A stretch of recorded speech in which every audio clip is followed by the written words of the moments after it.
I would like to set the ball rolling with a couple of questions. The AfCFTA presents a unique opportunity for a continent that is set to grow exponentially, and if you think of us as a very young continent, is about to get even younger. 3 out of every 5 young people on Earth will be living on the African continent in the next 15 years. The AfCFTA presents a $3 trillion opportunity. And if we're one of 55 African countries that make up the AU and therefore the AfCFTA, it means that a fair slice of that $3 trillion can and should make its way to Ghana. So what would be the critical things that young entrepreneurs, SMEs, must consider to ensure that they're in with a chance to make some decent money serving the continent and tapping into the opportunity of the AfCFTA? I'm sure you know who this question is going to. Antonio, I'd like your thoughts on that. Yes, thank you very much for the question. What we have been doing and we are doing is to guarantee that this agreement will not benefit only the big enterprise, big company, because we know how important is to be inclusive, but also how important is the small and medium enterprise. So what we are being, as I mentioned before, we have the agreements, but also we have been in discussions with partners to make sure that funds will be available, make sure that also SMEs will have the information how to take advantage of this market. We have to work harder, we have to do more in terms of communicating with the small and medium enterprise, because sometimes very often when we are informally discussing with the entrepreneur, we get a sense that they don't have enough information on what is this. They know that is ambitious project, is a game changer, is something that will change the African economic path, but they don't have a specific, concrete example how to do it. So I had this preliminary discussion with some of you here, and what we besides the working with the partners, we have, for example, with the Equity Bank, we have signed an MOU to make available $6 billion USD for small and medium enterprise on agro-processing. But we are also trying to not only having this fund available, but to make sure that it will be given to small and medium enterprise. So we are working to see how can we de-risking having a certain of a guarantee that the CEO of the bank, when he's reporting to the board, he will convince the board to make this fund available. And we are also working in terms of agreements to have a binding commitment of the state that is really will change the situation of the SMEs. We will start discussing about a protocol on women and youth in trade. Is unique. There's no free trade agreement where there's a committed binding commitment of the state members on women and youth. Why? Because we want to make sure that when it's possible, state has to commit themselves to not just allow SMEs led by women and by youth, but to promote and to improve, to have a business-friendly environment. Fantastic. I like that last bit you just talked about, the fact that there's a focus on women and youth-led SMEs, because it's rightly so that on the continent we have 75% of the population is under the age of 25, and that's set to even grow. Some have called it a demographic dividend. Others think it's a catastrophe waiting to happen, and it will if we don't harness the potential of the youth. And I think that the AfCFTA should be commended for an innovative approach to focusing on a very large constituency, but also largely marginalized and in policy planning and business. That said, Yofi, your outfit has, for the lack of better expression, been seen as one that looks outward for foreign direct investment. And investment is often seen as you need to have a few billions to be able to invest. But from what we're learning, it seems there is an opportunity for SMEs to leverage their ideas and have access to funds or even invest locally. What are some of the key practical steps that SMEs must take in order to be well-positioned to invest locally and not just grow the Ghanaian economy, but also impact greatly on the continental trade area? Very interesting question, though, because the dynamics are diverse in trying to answer that question. First of all, we recognize that our economy itself is 85% dominated by, some say 90%, SMEs and SMIs. So they are already on the ground doing stuff. Yeah. And the ability to take advantage of the bigger AfCFTA market is a composite of, first, recognition that there's a structure. Second, there's a market. There are products that are exportable. And then payments. I'll start solving the problem from the bottom. The payments structure has recently been addressed using what they call the Pan-African Payment Platform, PAPS platform, which enables us to now buy and sell in our own local currencies without reverting to the dollar. And I can assure you that had the PAPS been in existence 3 years ago, we probably wouldn't have as much problems with currency depreciation as we do now. Mm-hmm.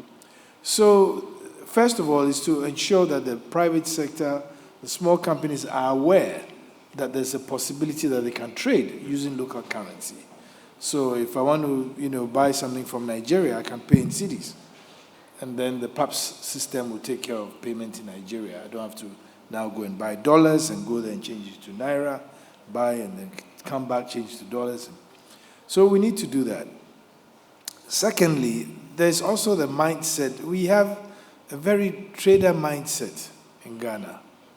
Everybody suspects or thinks that it's easy to just buy your dollars, travel outside, buy some goods, mark it up 50%, come back, sell it, and make your profit. Now, that in itself, on the level, may sound, because if my cost is 50 and I make 100, I've made profit of 50. Not true. It's not true. There are other costs in that whole chain that you haven't accounted for, like your time, your transport, your this, your that, even the cost of the money that you're using. So, but on the level, everybody feels that trading is a good business because if I buy and sell, I'll make some money. And unless you actually scale up, huge, that's when you make money in trading. But other than that, it's not. And trading is very rent-seeking. It doesn't develop an economy to the extent that manufacturing will. Mm-hmm. So there also needs to be a real conversation about that.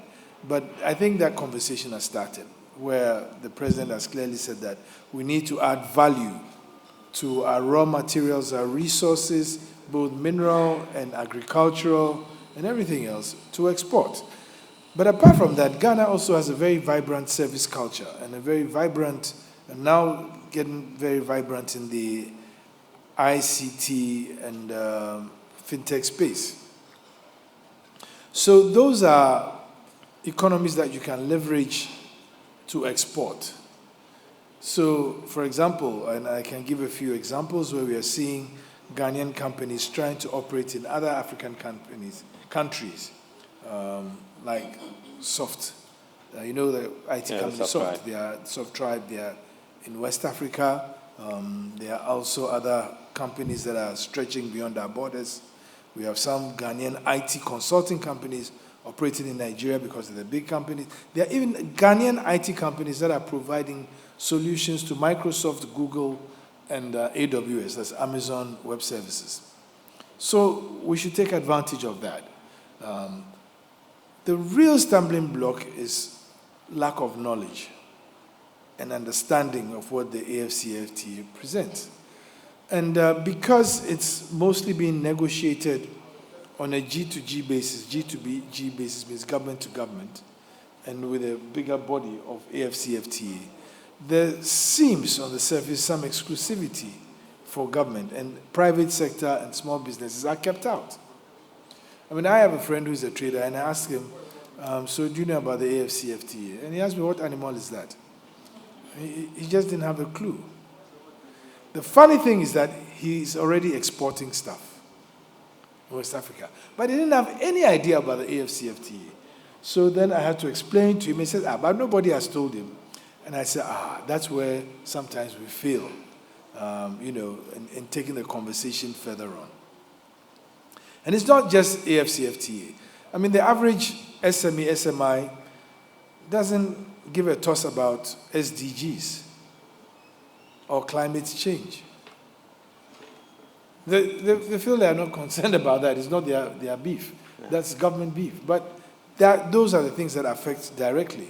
And I posit that even in that space, on climate, green businesses, etc., there are a lot of SMEs and SMIs in Ghana who can go into green business, especially in agriculture, organic farming, etc., and export and make a ton of money. In fact, there's almost a tacit agreement today that a lot of the capital that's out there to finance stuff is looking for green, sustainable projects.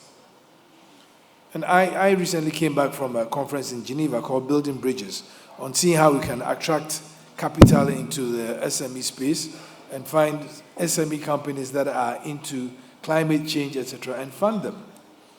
And I made the point to a lot of the participants there, and most of them were European fund managers and bankers. And I said to them that in Africa, what you guys call SDGs are natural developmental objectives. SDG 1, poverty alleviation, that is what the whole Africa is about. Expansion in education, housing, water, gender parity, all these things. So what we now need to do is just beyond the conversation of we need money, we need this, we need to engage on a very structural way the private sector into understanding the opportunities that exist. And I mean, we at GIPC, we're already speaking with GEPA and the Ministry of Communications to do a big conference on matching our opportunities internally with our opportunities externally. Because there are a lot of things that, recently I made a connection between a local chocolatier and a company in Rwanda that wants to actually import beans and manufacture the chocolate in Rwanda. But when he met this company in Ghana, he realized that, then I don't need to do it. I just need to come to an agreement with you and import your chocolate. You manufacture the chocolates for me, purposely, branded for me. So those opportunities exist. And very often, the small business people are excluded in the conversation, so they don't know. So for me, there is a need to do a national program targeted specifically at the SMEs and the SMIs on the opportunities of the AfCFTA. Last but not the least, the Ghana Export Promotion Authority has recently come out with a national export development strategy. And you'll be surprised at some of the jewels they've unearthed that have real value, export value, but are not traditional. I mean, like our baskets that are woven in the north have such great market and great appeal. You all know shea butter products are a hot item all over the world today. Cocoa butter, hot item all over the world today. I mean, our ladies will know, I remember very well, many years back when I was a child, one of the hottest cosmetics for women of African descent was some cocoa butter product. I'm trying to remember the name. All of them used it. Palmer's cocoa butter. Yes. Everybody used it. Great opportunity. We can find the market for it. But within Africa, now why is within Africa important? Because it's tariff-free. On my latest trip to Europe, I met a number of European manufacturers who were manufacturing stock products under the European Partnership Agreement. And I impressed upon them that, look, guys, you are better served and you make a lot more money if you actually come and set up your factory in Ghana and produce for the African market. One, you have a bigger market. Two, it's tariff-free. Three, route to the market is much faster. And so those are the sort of partnerships that we want to create with our SMEs and SMIs. Great. Yofi, thanks very much. Lieven, I would like to borrow from Yofi's very last statement about, looking at big manufacturers setting up on the continent, a continent that has more than 90% of its businesses, registered businesses in the MSME space. If we look back at the colonial arrangements where businesses on the continent would have to work 3 times harder to be able to become globally competitive, we may end up with a situation where the MSMEs again will be left out of this AfCFTA, because it's very easy for a big manufacturer to diversify their portfolio and say, okay, we're going to set up a factory on the continent, take advantage. So in the end, the small players remain small and the big players remain bigger. So clearly, what got us here is not going to take us there. Something has to give. And where do you find the innovation required to scale up the MSME space so that there's a very steady, if not rapid, progression for them to be competitive, to have access to finance, to have, access to market already exists, but access to finance to scale up to meet the demand that's available on the continent? That's a difficult question. Oh, I'm sorry, I didn't mean to. What I would say, first of all, I don't think we have to make ourselves illusions. I think size does matter. When you see in the tech space, the investments, when you see even in car manufacturing and so on and so forth, the complexity of things makes it that you need quite some scale to do certain things. That's the first space. So how can you, I think as an SME, tap into that is think in ecosystems. Because what I believe, and then I refer to our country as well, how did our country build up? And we have some very successful, like in the pharma, there's some big guys that came in and developed an ecosystem with subcontractors, with suppliers and so on and so forth. So I think sometimes I always say, but then I'm talking for my own industry, ICT, is either you are a niche player and you go for really market dominance, either you tap into flagships where you are a sub-supplier. And what we also said, I believe, and what you said is true, information gap is huge. I think, and the Chamber of Commerce can play a role and so on and so forth, is giving as much as info to the SMEs how to access these things. If I look to Europe, Europe has in all its programs a lot of attention for SMEs. Unfortunately, it does not work well. So what they did there is they delegated to the national authorities that are much closer, because an SME wants proximity and wants low access barriers. Because if you have to fill in such a pile of papers to get some funding, to get access to, and so on and so forth, a real SME won't do that. Because a real SME wants to do business. He doesn't want to do filling out papers and all kinds of permits and whatever. He wants to do business. So the low access, no barriers, if government wants to help, is key. And then proximity is also key. So if these guys from the African free trade, I think they should use the national and regional governments to really get close to these SMEs and show them those opportunities. And we've seen that works, but if you don't, you will see that SMEs Yeah, they don't like paperwork. At least I didn't like paperwork. I don't know how you guys look to paperwork and all the official papers you need to fill out to get something. That's a brilliant So I was going concept. to add a point to what he Yeah. said. I was going to say there's another opportunity which has emerged, which I suspect we can't just ignore, and that is plugging into global value chains. You know, we don't need to even complete products here. For example, Ghana has a bit of cotton, Burkina has loads of cotton, and all over West Africa. You know, and we've just started an emerging knockdown assembling of vehicles, etc. Because we have cotton and we even have oil and gas, and so we can do plastics. We don't need to do the whole car. We can do components that we can then export to Morocco, to Egypt, to South Africa.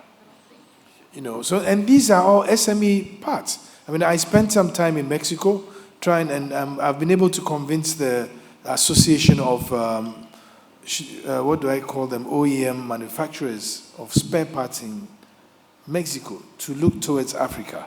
So very soon we'll get a big delegation coming who think that, and you know Mexico does almost all the spare parts for vehicles for the US. Yep. And they're looking for new markets. So Ghana has become an important place that they can actually launch from.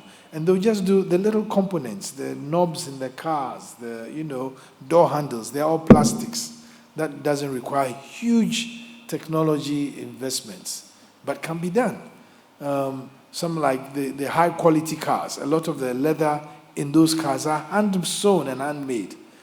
And we have a great leather culture in the north of Ghana, so you can get people.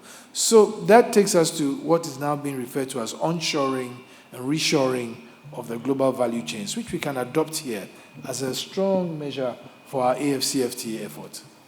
That's a very good one. And I learned this in the aerospace industry, particularly for the European-based Airbus. One airplane has about 7 different countries, including, I think, Morocco, participating in there. So that's a pretty good idea. Antonio, you wanted to make a point, but I'll give you a minute to do that. Is that okay? Yeah, yes. And then we'll take questions. Just to say, coincidentally, automotive industry is one of our priority. So that is why we have launched a fund with African Bagg, $1 billion USD to help the government to have a specific policy. Because what we want to make sure is that Africa will not be just a place to assemble the car, but the car that will be exported or traded under the preferential AfCFTA regime is to have a certain value added. So we are working with the different governments when it comes, for example, the leather, they are potential in Ethiopia, they are potential also in Lesotho, the same we can say about rubbers in Liberia and Sierra Leone. And of course, Ghana and SMEs from Ghana can benefit from this continental value chain. It's looking good, if you ask me. Let's take the questions. So the gentleman right at the back, keep it short, please. I'm Alfred Ajaben, an entrepreneur. Thank you so much, panelists, for this insightful presentation. As an entrepreneur, one of the issues that I'm faced with is the cost for transaction.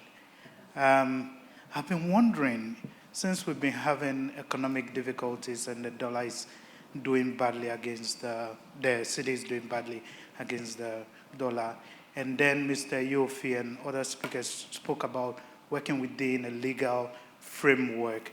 Why haven't we explored alternative currencies like Bitcoin in our transactions? As an entrepreneur, I don't want to lose a lot of money, and why is government not pushing forward for the adoption of these currencies? As well also to the advisor of AfCFTA Secretariat, I was wondering, the pass system is quite a fantastic idea.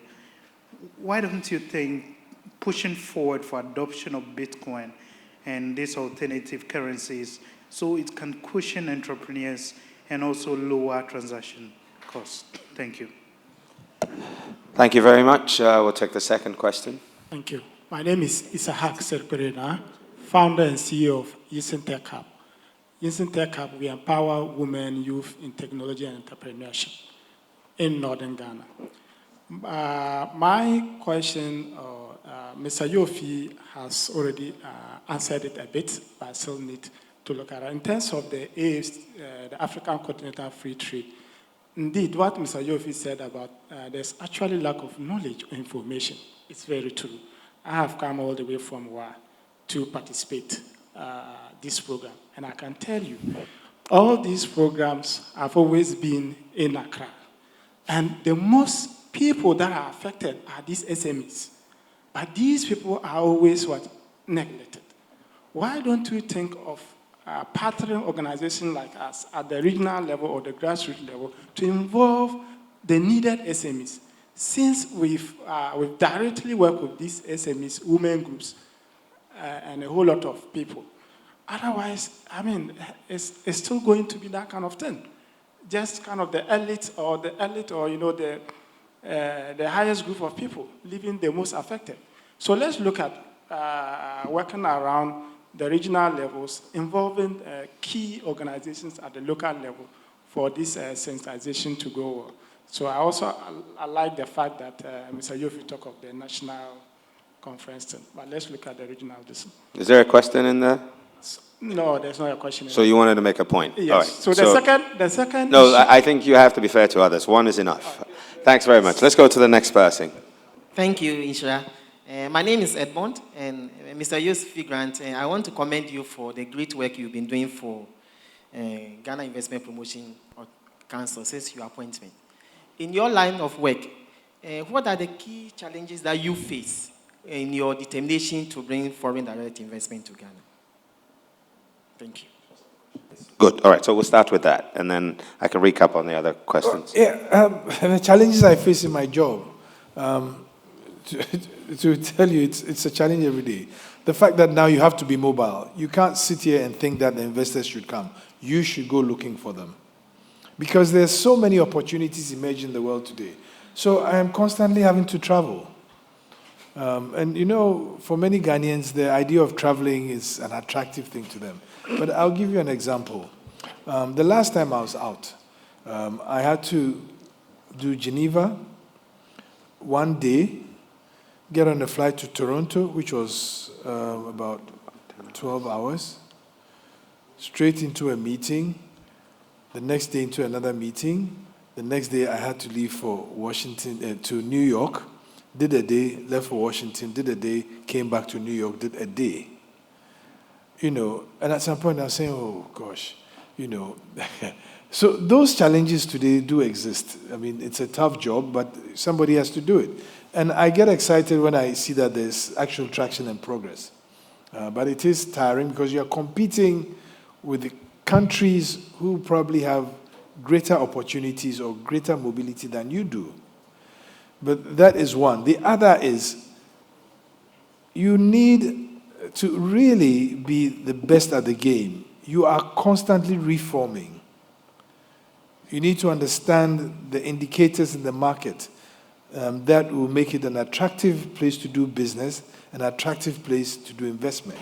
Sometimes some of these things that you have to do go head to head with what I would call the political economy. And if it's not well understood, then the impression is you are working against your own nationality. I mean, many times I've been accused that, I'm only interested in bringing foreigners to the country, which is not true. First of all, when we travel, we always take local indigenous investors with us. But secondly, if there's a $500 million project you want to do, I beg to humbly submit that you're not going to easily find it here. So you have to go to the guy who has the money and convince him that this is where, if he comes, you make the most out of that money.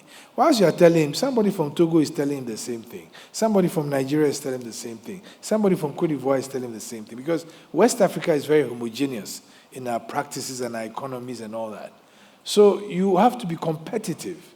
But like I said earlier, Ghana somehow seems to have this natural mystic flowing in its air and it makes it attractive. The people are friendly, we are friendly people, our political stability we should not take for granted at all, because it's a major, major selling point for Ghana. The fact that we have this penchant of the love of the law and rules and regulations is also another major selling point. And the fact that recently we have all these transformative policies are also very attractive selling points.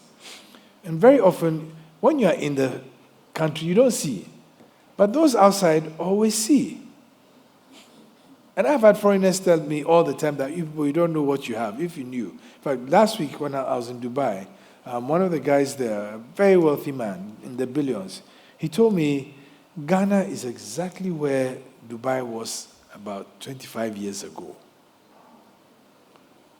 And the opportunities are just there waiting. But we have to decide which direction we want to go. So those are the real difficulties. Apart from that, also coming inside, and we are now sort of formalizing the regulatory regimes, because you find that there are gaps in the policy consistency. You want to be the most attractive place for investors to come, yet you have laws and regulations that make it very difficult, even for indigenous business people. So those are all some of the challenges that you come across. Thanks very much, Yofi. So there was one question from that round. We'll come round again in a second. There was one more, which has to do with the alternative currency. Right, yes. India recently launched the e-rupee, is what he's saying. I just want to add an extension. Seriously, we would have beaten them to it. We would have beaten them to it. What a lot of people don't know is that Bank of Ghana has actually been testing an ECD for quite a while. I'm trying to remember the district where they tested it. In Ghana, they tested an ECD and very successful. So Bank of Ghana has preempted the advent of digital currencies. But I'll tell you, whether we like it or not, digital currencies is going to happen. They're going to happen. That's the natural evolution of almost all economies in the world. It started with Bitcoin. Bitcoin has seen a bit of drop because Bitcoin has no assets behind it. So, it doesn't work. There's Ethereum. Those are the two biggest today, Bitcoin and Ethereum. But the Bitcoin economy is trillions of dollars today. Trillions. And I was telling my daughters a story that many years back, one of the founders of Bitcoin, who I know pretty well, some very nice, crazy guy, offered me some Bitcoins for free. And I didn't understand it, nor did I get... And you know how Bitcoin came? I came from the gaming industry. All these people were doing games and online games, and that's how come the whole blockchain technology started. So that you can't cheat anybody. The data of blocks are kept sacrosanct. And I said, oh, no, as for this Bitcoin, I don't understand. He was giving it for free. I didn't even understand it. Recently, I sat down, he told me, had you taken these things and followed it assiduously, I would have had $213 million in my account today. 213 million US dollars. But I just didn't take it for real. I said, this is... Next time, just accept a gift, whether you need to understand it or not. So digital currencies are coming, what they call DeFi, decentralized finance.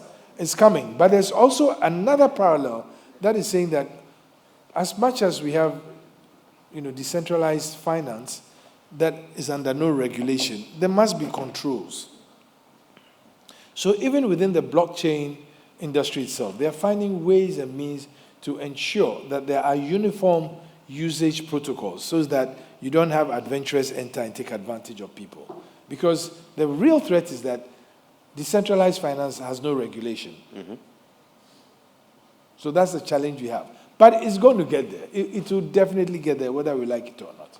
It's going to get there. So it's good to prepare your minds about it.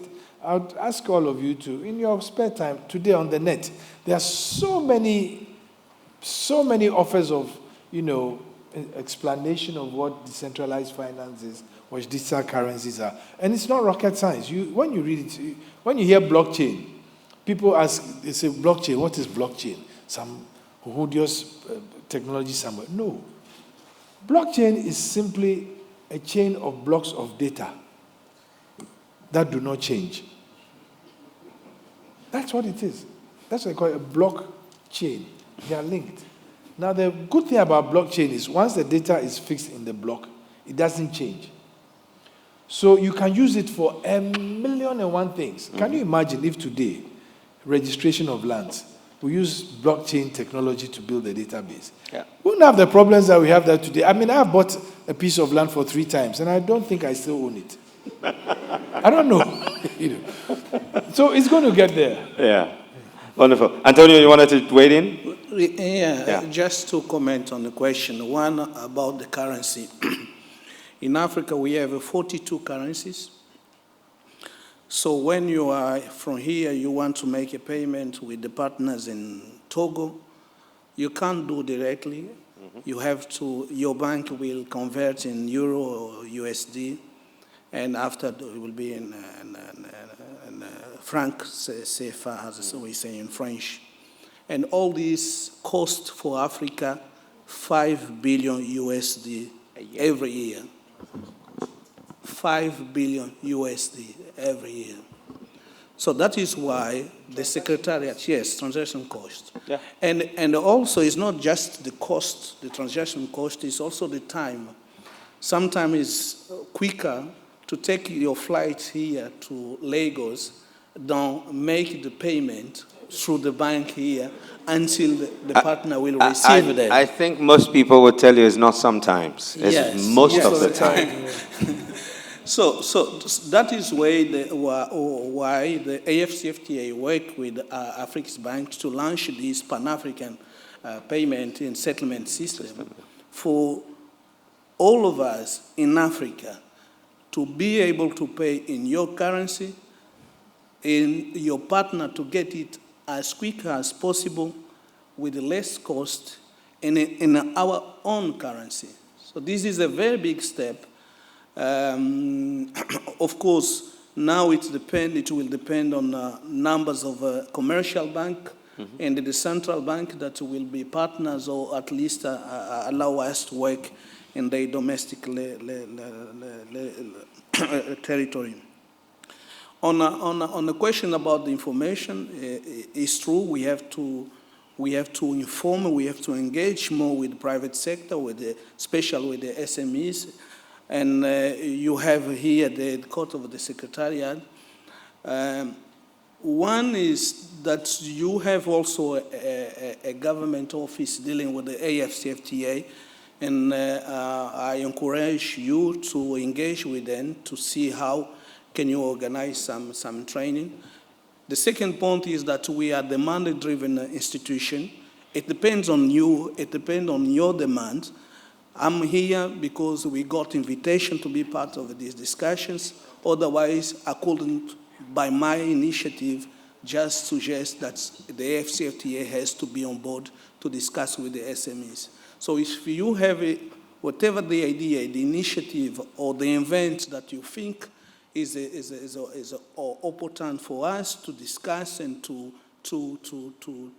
report to you, because you are the one that is will live, put alive the agreement. You invite us, and we will really come and discuss openly with you. Thank you. Thank you, Antonio. Lieven, you want to wade into this? Very innovative concept. It's disruptive. It's different. It bypasses the reserve currency, so there's what do you call it? An upside for shoring up local currencies. Do you see this benefiting the continent in any way? Definitely, I follow a bit what you said. I think there's 2 sides to the story. Transactional costs are there if you can lower it. But I'm not only thinking about payments. In the port of Antwerp, they did an exercise with blockchain technology for the paperwork, for clearance of goods, which was quite successful. On the other hand, of course, I don't think that the national governments will so easily let go their control of the money flows, because, of course, that's key to a country. And there's some... But what surprises me that none of the national banks so far came up with blockchain technologies to facilitate their payments. That's a bit funny. Interesting. Well, I think before we even go to the digital currency stage, I think today there's so much opportunity for SMEs and SMIs on digital platforms to sell, to buy. I mean, I now don't carry any cash anymore. Almost everything I buy with my phone. I mean, there are companies, I was surprised, I got to Canada, and there was a Ghanaian company, Splendify, that is actually now a platform for trade. Even within Africa. So you can check it out, Splendify, and you can probably go to them. You can buy almost anything and have it delivered to you. AWS, that's Amazon Web Services, has also now this platform. You can do it. There's Jumia, that's doing food and now has moved to other things. And so the opportunity is there. You just need to go and take it. And when I hear a lot of people say, oh, I can't find a market, I can't do this. Look, I know somebody who's sitting in Accra who is selling clothes, one piece, for thousands of dollars online and has a brisk market among pop stars and she doesn't even know who is buying. But an agent saw the site and said that, oh, let me go and market to these people. And has formed another company on the back of this Ghanaian lady's company. When she goes, shows the products online, then she comes to this Ghanaian and says, I'm ordering 3 of this, 4 of this, 2 of this, and then goes to sell them at a margin. So the opportunity is immense with technology. We cannot lose out on that. Absolutely. Let's take the next round of questions. So, first. Okay, thank you so much. I think Gilberto touched on some areas of the question I wanted to ask. I am Mubarak Ibrahim. It's in relation to the PAPS system. The kind of business we do a lot of international transfers. I wanted to find out, when is the PAPS likely to roll out? What's the timelines? Because every now and then we do a transfer. They say, the bankers tell us, it's gone to Swiss, there was an error, it's come back. You have been billed already. Then we have to do the transaction again, we pay again, it goes, it has failed. Each and every time it fails, you pay the transaction costs, and we lose so much in this. I just wanted to know what the timelines are. Okay, second question. Right, thank you very much. My name is Sam Nikwaku. I'm from Kwaku Initiatives. I'm a processor, and my question is to Mr. Yofi Grant. The question is, you have rightly identified the challenge that many of us, the SMEs in the area of agro-processing, do lack information. And you have also identified that it is possible, I think you come across many who, by virtue of their, what they're looking for, could partner by way of investing in our companies or work with us or allow us to get the kind of technology that we need to help this country move from where we are now to the next level. Is it possible that your institution, GIPC, would lead us in that drive? Because I think the challenge is, many of my colleagues, I think there's none here so far. We handle quite a lot of the fruits and vegetables in this country. I happen to be here.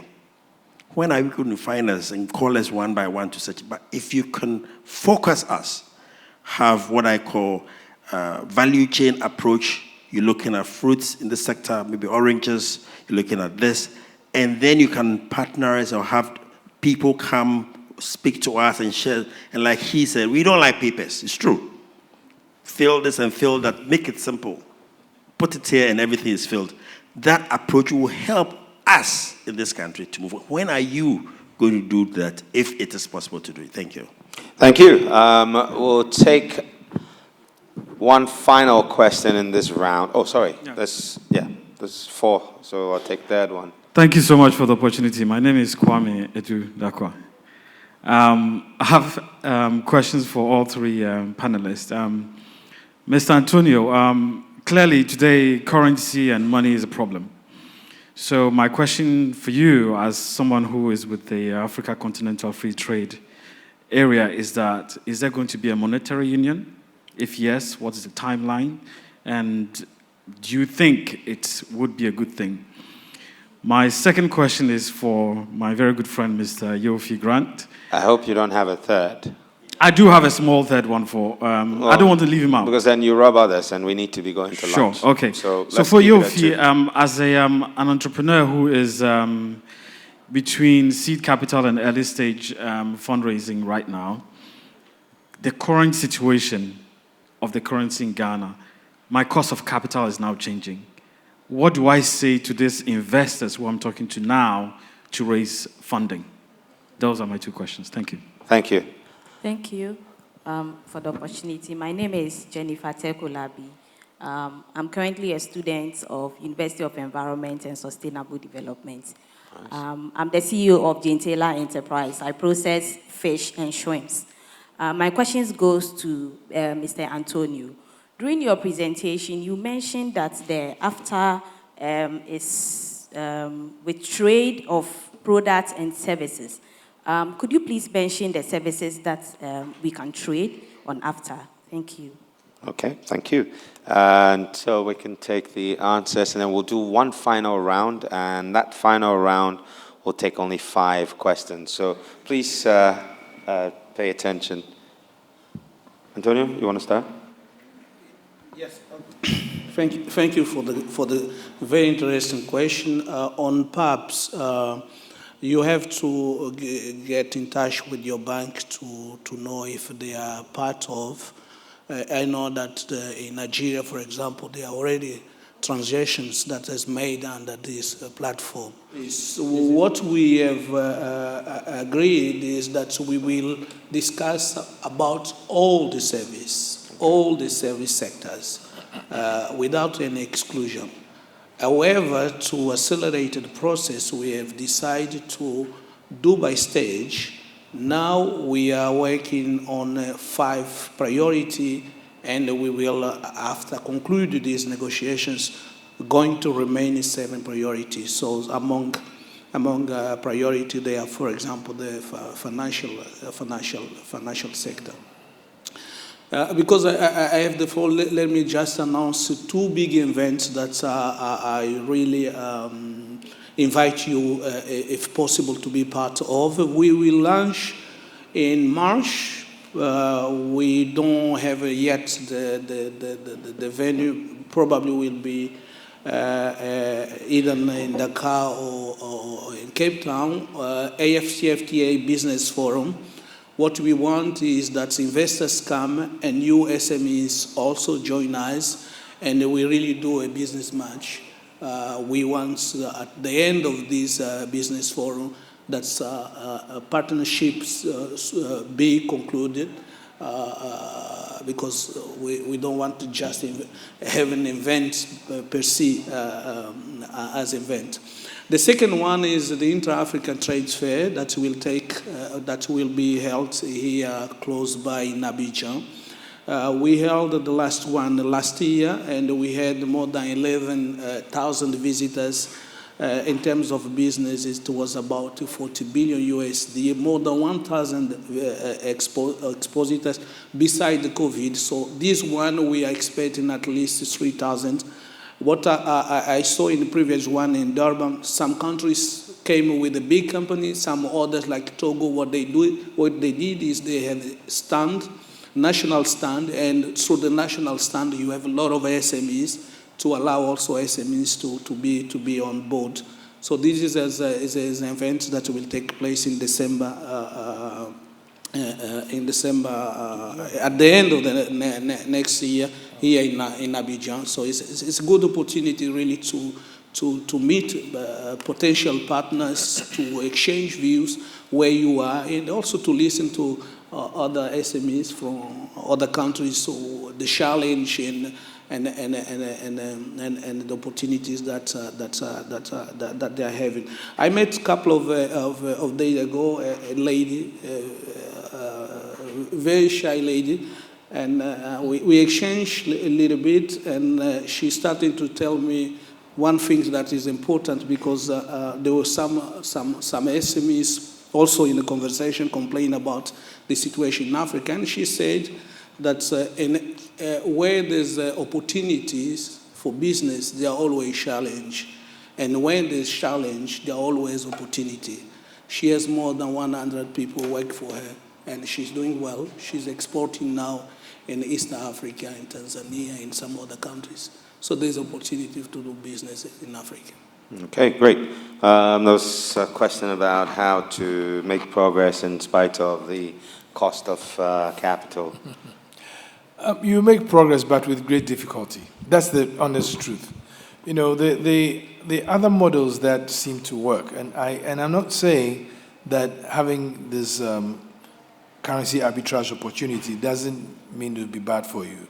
For a lot of small companies who have CD costs but are able to generate dollar revenues, this is their cocoa season, because the cost of production is very low. So if your business model and I don't know whether it's an export-oriented or an indigenous business, so if you're going out to raise money and you are either at the startup stage or early growth stage, tier 1 capital, if I were to look at your company and I saw that it had that model of local costs and foreign currency revenues, it would be a no-brainer for me.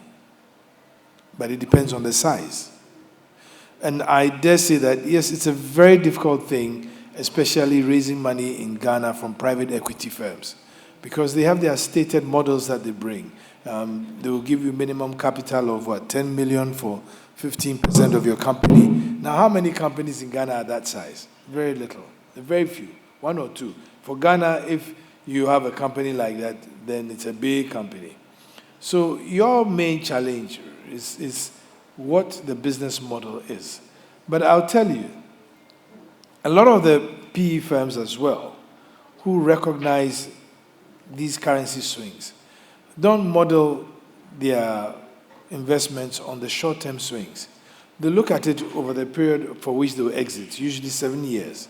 And they look at the trends in the currency and say that if I invest this year, and there's a huge thing, I mean, I have value because I'm giving you less money than I would before the currency depreciated. I hope you understand what I'm saying. Yes.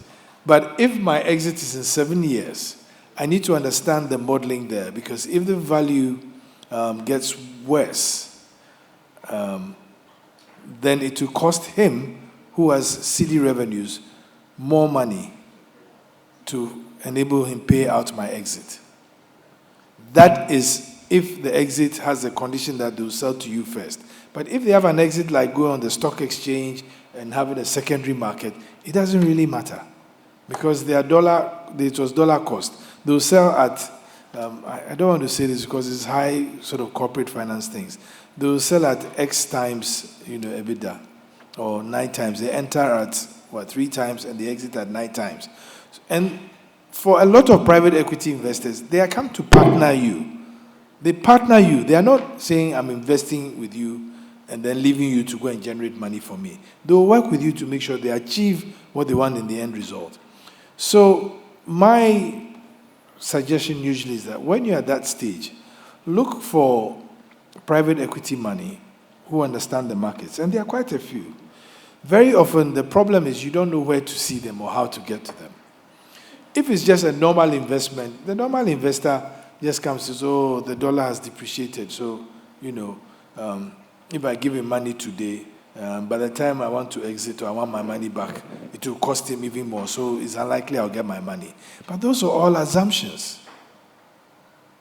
Those are assumptions. Some of them are spot on, some of them are wrong. If your business is short-term, you are going to find it extremely difficult to get an investor. But if it's long-term, all these are built into the model. What a lot of people don't understand is that, look, if you are in trading, it will affect you. If you are in manufacturing, it may affect your investor. But at the end of the day, he may benefit out of it. And I was talking to I was advising some people in real estate, because these are real life situations where they fixed the rent at $1 rate, and the client paid cedis. But a year after, suddenly the dollar rate has run away from them. And so at the beginning, the dollar was 9 something, and that's what they fix it at. And it says, okay, so for a year's rent, it costs you X amount of cedis. So can you imagine halfway in the year, the dollar has now moved from 9 to 13. The one who leads the thing to you, he feels he's losing. And truly, he's losing because maybe his cost is in dollars. But you who leads the place, you can't be bothered. You say we fixed a CD payment term, so I've given you 1 year's thing. You tell you, no, you owe me X amount. Normally we say mark to market. You have to pay. So that's where those complexities come in. But if you're in manufacturing, it could work both ways. You need to find an advisor to sit down, look at your proposals, and look. And I know you do that yourself, so I don't need to educate you on that. But for the others who are in the business, don't assume that because there's big depreciation, it will necessarily work against you, unless your business is short-term, and you have to go and borrow dollars to finance and then pay back. Because that means that you need a whole lot more cedis. But in Ghana today, it's difficult to find somebody in trading who is losing money. I mean, I'm being honest with you. Because they change the currency, buy the product, come back, adjust, put their profit on it, and sell to you. And that's why you are seeing inflation running fast. I mean, let's say somebody was telling me a product that he bought 2 days ago. When he went back to the market, the seller had added 4 cedis. And so he asked them, but why? Where from the 4 cedis? They said, hey, Akeshika Yangwe. The guy says the money is going up. So that's her remedy. And who suffers? We all do. Consumer. So sometimes we as consumers ourselves should resist some of these things. Because if you don't, and we say, hey, I went to the market and said, but you should tell the person that you have, sometimes the consumers should rise against the sellers. This is something that has happened in Europe many times, where consumers said, no, we will not buy at this price. We think that if the currency has depreciated by 10%, you have no business increasing your prices by 50%. But because we don't have price controls, etc., we'll have that problem. And it affects people who go to the market to raise money. Because you're always afraid that there will be further depreciation and it will cost you a lot more cedis to do. But if your product, the price increase of your product is 100% every 2 days, does it matter? No. It matters to we, the consumer. I hope you get what I'm saying. Mm-hmm. Yeah. All right. Thanks very much. Lieven, do you want to wade into anything at the moment? I would just, if you lend money, if you get money in, make it sure that it's in the currency where your costs are in. Because I had a friend, he went to Brazil, started his company, financed himself in Europe, in euro, because the rates were much better, more stability and so on and so forth. And then the euro against the Brazilian currency, whoop, and he was nearly bankrupt. Because all his costs were in the local currency, and he had to pay back expensive euros instead of, never take a Brazilian real, or what is it? So always lend in your own currency, where your cost bases are. That's very good advice. Okay, final round of questions. Oh, sorry, yes. Look at me, I thought everything had been answered, so I just cleaned my slate. Give me one word from it. This had to do with monitoring. No, your question went to Yofi, right? Yeah. Can you kind of just the agro-processing. Whether we will do it. You know, it's sometimes very difficult because that is not my immediate mandate. It's a bit of a trade issue as well as facilitation issue. But somehow, I mean, we at GIPC, whose mandate is really to look for foreign direct investment in partnership with local direct investors, and look how we can facilitate investment in the economy, we take up some of these challenges. And yes, I'll be happy to work with you. I mean, I'll tell you, I'm a farmer myself. Mm-hmm. And it's of great concern to me. I want to go into processing. And I do recognize that we are still, as a country, at a low level of farming. Most of our farming is subsistence. If we want to go the big way, the real solution is also one of those solutions that is not taking well. we need to mechanize, we need to industrialize our farming. But when you do that, then they'll tell you, oh, but you're kicking so many people out of a job, so you can't do it. And those things affect our ability to attract real investment into it. But I can also affirm to you that recent meetings I've had, there are some very big producers looking at Ghana agriculture. Very big. I mean, I've had discussions with Del Monte, and I'm sure you know Del Monte. They're one of the biggest buyers of bananas and oranges worldwide. They are looking to have contract farming in Ghana. They wanted to invest, and I said no. Rather, look for farmers to support, to produce for you. It's a better proposition. And they are happy with it. So they are looking. They've come in 3 times, gone all around the country. You won't believe that the largest single banana farm in the world is in Ghana. Musha Ahmad Farms in Volta region. One of the most efficient banana plantations in the world is in Ghana, Golden Exotics. So the opportunities are there, and I understand what you're saying.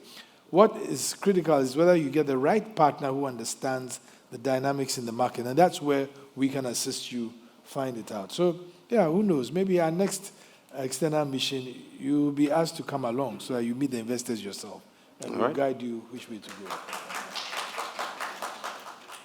I'm surprised as soon as an opportunity to travel came up, there was applause. All the great answers that have been given, you did not applaud. I see where your mind is. All right, we're going to take the final round of questions, and this is because we need to break for lunch. Come back here, and we have a surprise for you. You don't want to leave after lunch. There's a raffle. Someone might win a trip to the moon. So you have to stay, yeah. Yes, my question goes to Yofi Grant. One of the biggest challenges to entrepreneur in Africa is competition. And what is government policy doing to minimize the competition? Because some of us, the competition is such that it will make us not survive even in the market. So what is government policy doing to help the African so that we can thrive in these turbulent waters? Okay. Next question. Hi, madam. My name is Ababaini, and I bake, and I also produce peanut butter and sugar. I'm very happy I'm part of this discussion this afternoon. I'm asking this question on behalf of a friend. So he's into poultry farming, and the recent bird flu made him lose everything, and even incurred debt on top. Now he doesn't know what to do. He's there idle. He holds a master's degree in economics. And he keeps asking me, but should I start writing applications? And I tell him this is not the right time, because companies too are also very wild doing their own thing. So my question is to Mr. Yofi and AfCFTA. Please, I want to Antonio. know. Yeah. Yes, To say after. Mr. Antonio. I want to know, is there any benefit or any opportunity for this my friend, or like, I want to know if there is a hope or something, like, from your side, I mean. Okay. Thank you very much. So we have... Okay, thank you. My name is George. I work at GIZ. My question is to Antonio. Just to mention, is there any African country you think is effectively and adequately prepared for AfCFTA? And what can Ghana learn or model from that country? And if you can also touch base a bit on the ease of travel and what measures you're putting in place to ease travel between African countries. Thank you very much. Thank you. We'll take 2 more questions, and that will be it. Okay, my name is Ellen Ajete Sowa. I work for an engineering firm. We are 46 years this year. I haven't had a visit from any government institution, not very much from my bank, not very much from my district, only if they need money. So for me, we do not track our businesses.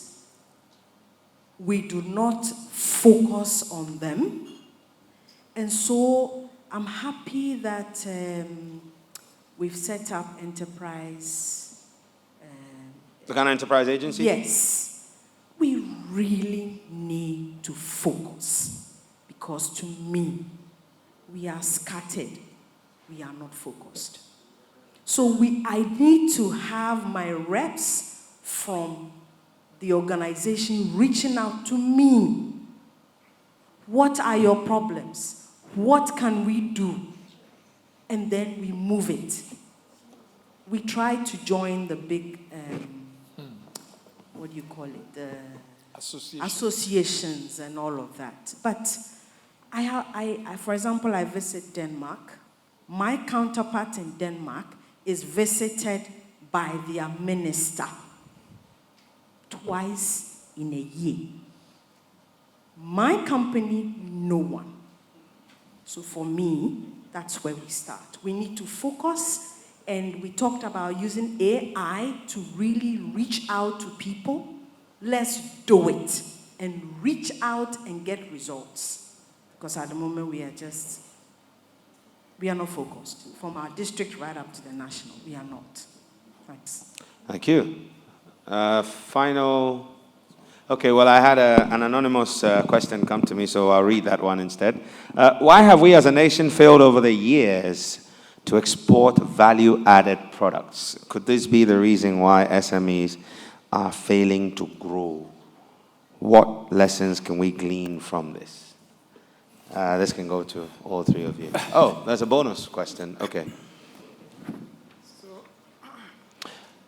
Has anybody traveled farther from WA, excluding all who have traveled from outside? No, I know you came from WA. I just want to know, is there anyone who's traveled farther from WA within the country to be here?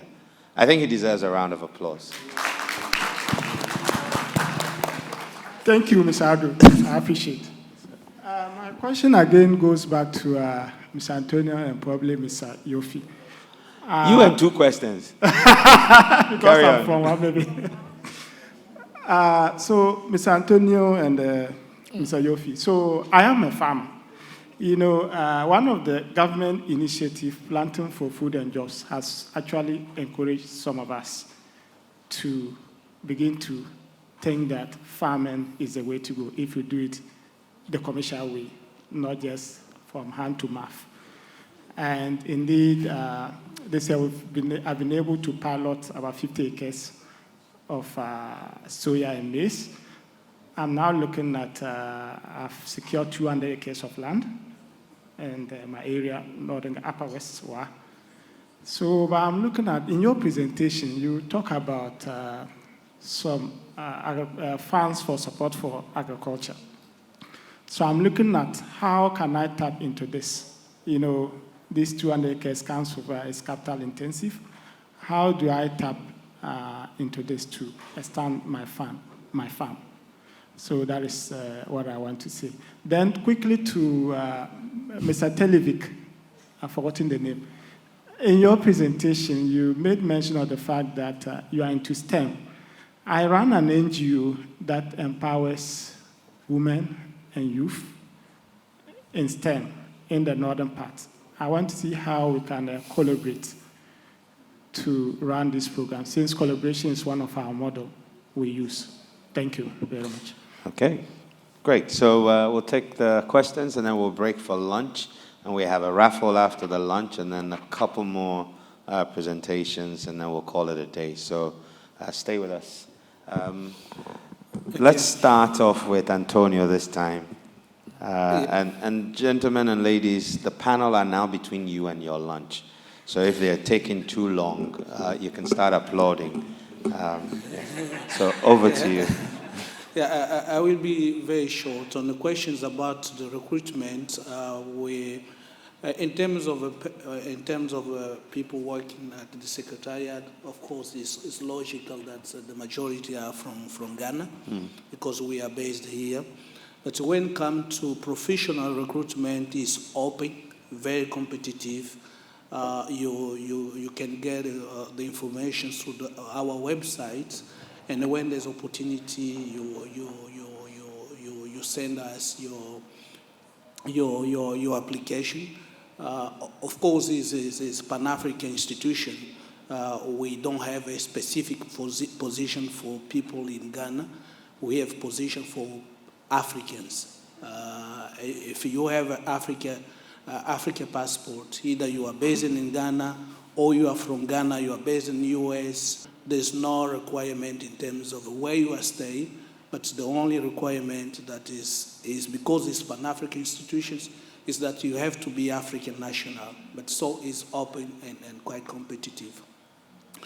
On the questions about how Ghana is in terms of implementing the AfCFTA, and if there's countries that we can take as a best practice, my views is that Ghana is doing quite well. You have a office, a national coordination office that is created, is under Ministry of Trading and Industry to coordinate with the other institutions, national institutions, when it comes to the AfCFTA. And we are working with these institutions on a guided trade initiative to make sure that SMEs from here will be part of this journey that is more trade among ourselves. So this is my views. When it comes to the transport, air transport is a challenge, especially for SMEs who are producing and exporting perishable goods. That is why the heads of state and the government of the African Union decide to have a single air transport agreement. It's not yet in force because it needs a certain numbers of ratification. We hope that we expect, or we hope that it will be into force as soon as possible. That will guarantee for the air transport in Africa to really have more facilities, even in terms of legislations and in terms also of the other components.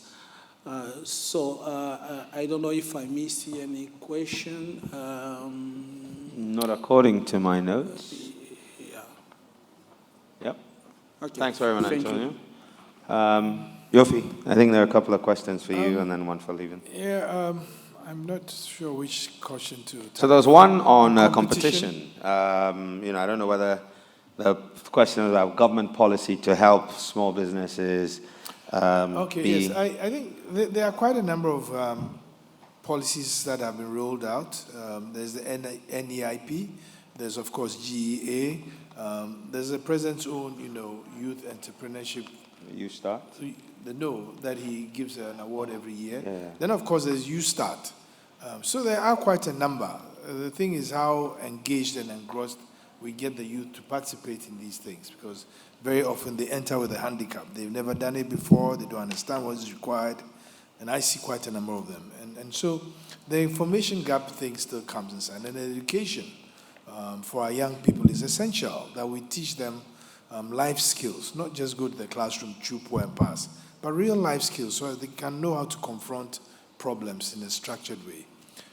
Another issue, Madam said that no government personal assistant. Yeah, proactively track businesses. I have a totally different view because I was totally private sector till I joined GIPC.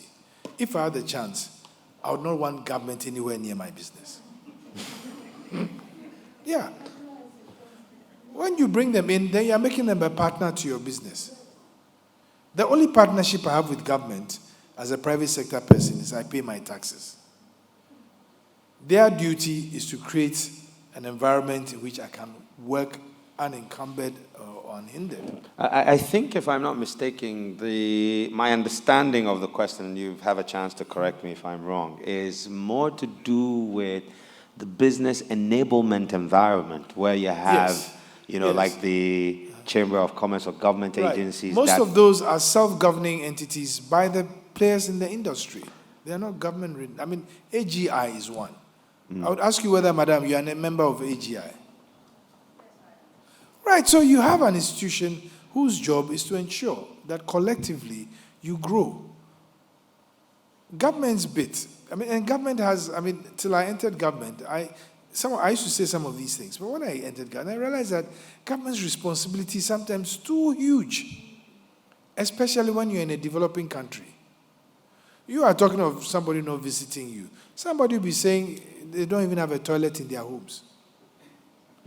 Who's his priority? Some will say that the next clinic is 200 miles away. And government is there saying that we are not paying enough taxes. I mean, if I tell you, our tax to GDP in Ghana is less than even the regional average. So, I mean, we are not making taxes. Savings to GDP, we are the lowest in the region. So even as citizens, there are a lot that is expected of us that we are not doing. But we expect government to do everything. And me, having been in private business and having been in investment banking for a long time, when I look at what it entails to have government there, sometimes I say, well, just create the situation, leave me to control my business. I don't want you in my business because you come with too many disruptions and too many. I mean, look at what happened recently. Our traders said they'll shut their shops because the tax people were coming to harass them. You know?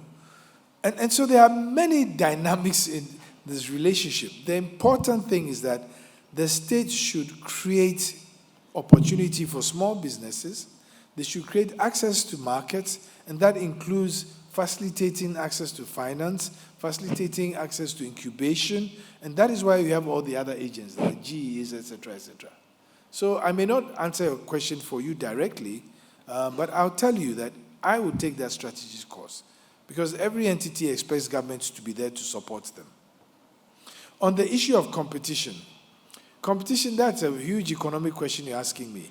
I can only give you global examples where the US had to change its economic model because China took away all the manufacturing, the manufacturing ability, and they were much more competitive. China was offering free lands and foreigners not paying taxes for manufacturing in China. And so no country could compete because it's a large country and they have market size. Mauritius sometime was considered a country that was only into sugarcane plantations. But they realized that based on that, they could not develop. So one of their presidents said that, you know what, enough of sugarcane plantations. We are going to change our economy totally. We are going to go to a knowledge-based economy. Everybody was forced to go to school. They had incentives for people going to school.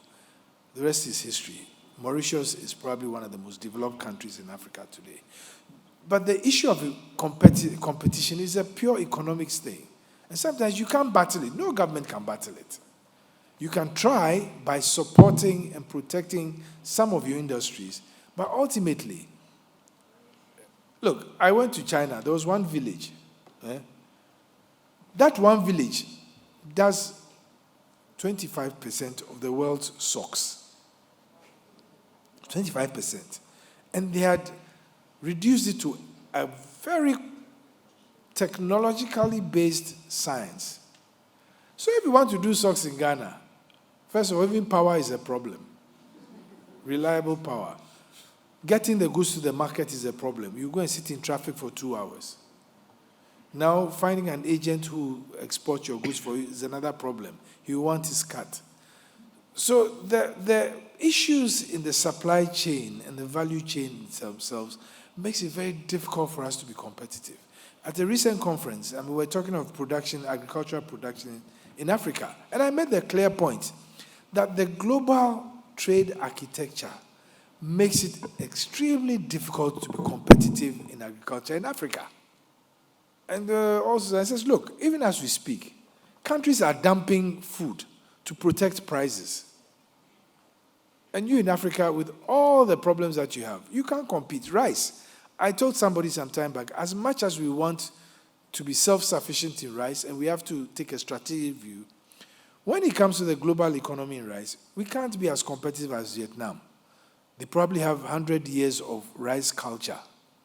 They've reduced all the cost to a minimum, so they will export to you. I remember long ago, maybe some 25 years ago, we were talking about Nkatier Burger. And somebody was complaining that Ghana, we can do Nkatier Burger.